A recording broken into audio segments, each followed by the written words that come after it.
Good evening, wage slaves, coffee junkies, and people whose manager says we're a family right before cutting overtime. I'm Ron Shoehouse, your holographic host in a world where the fax machine died, the VHS died, and now we're eyeing up the trade union like you are next, Grandad. With a new vocal update to entice the disaffected. Tonight's topic, why unions are quietly shuffling towards the museum gift shop. Back in the day, black and white, flat caps, children stuck up chimneys, the workplace looked like a deleted scene from a horror film. 14-hour shifts, no holidays, your health and safety policy was try not to die, lads. At that point, unions were the avengers. No unions, no weekends. No unions, no holidays. No unions, your boss literally throws coal at you for blinking. Fast forward to today. Now, your boss raises his voice and somewhere in the distance an HR manager feels a disturbance in the force and materializes with a 3-inch respect in the workplace policy and a mediation form. We've got minimum wage laws, holiday entitlements, rest breaks, anti-discrimination laws, maternity and paternity leave, health and safety regulations thicker than a phone book. All signed off by government legislation, not by Dave from the union office with the megaphone and the nicotine problem. Here's the awkward bit, most of what unions used to fight for is now baked into the law. You don't need a march, you need a link to gov.uk and a half-decent employment tribunal. Want paid holiday? That's statutory. Sick pay? Statutory. Can't sack you for being pregnant? Statutory. Boss can't just randomly fire you because he doesn't like your football team. Unfair dismissal, baby, enjoy the tribunal. And when the government bumps up the minimum wage or introduces a new right, what happens? Ron Voice, we in the union movement fought for this change, mate, Parliament just signed it. You didn't storm the Bastille, you sent a PDF and then tweeted about it.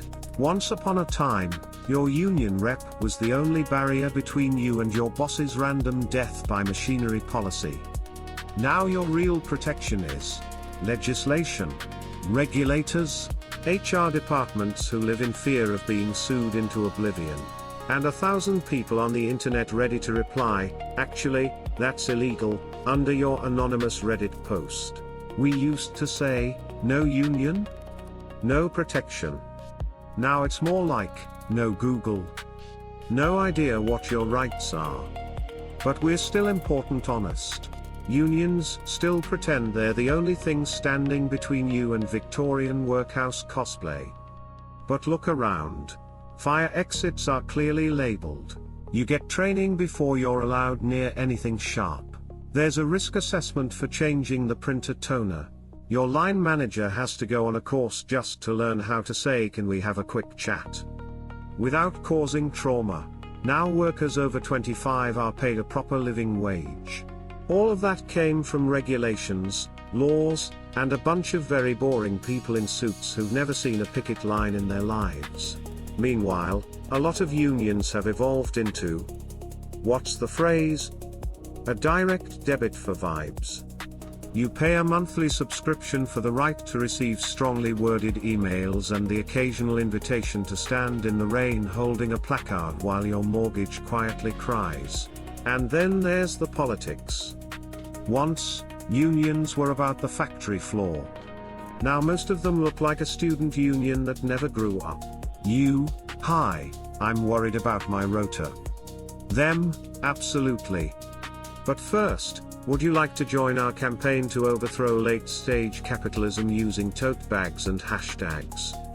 You thought you'd signed up for help with your contract, turns out you're now part of a movement, a committee, and someone's PowerPoint about the struggle. Meanwhile, the real improvements to your life are, national minimum wage has gone up.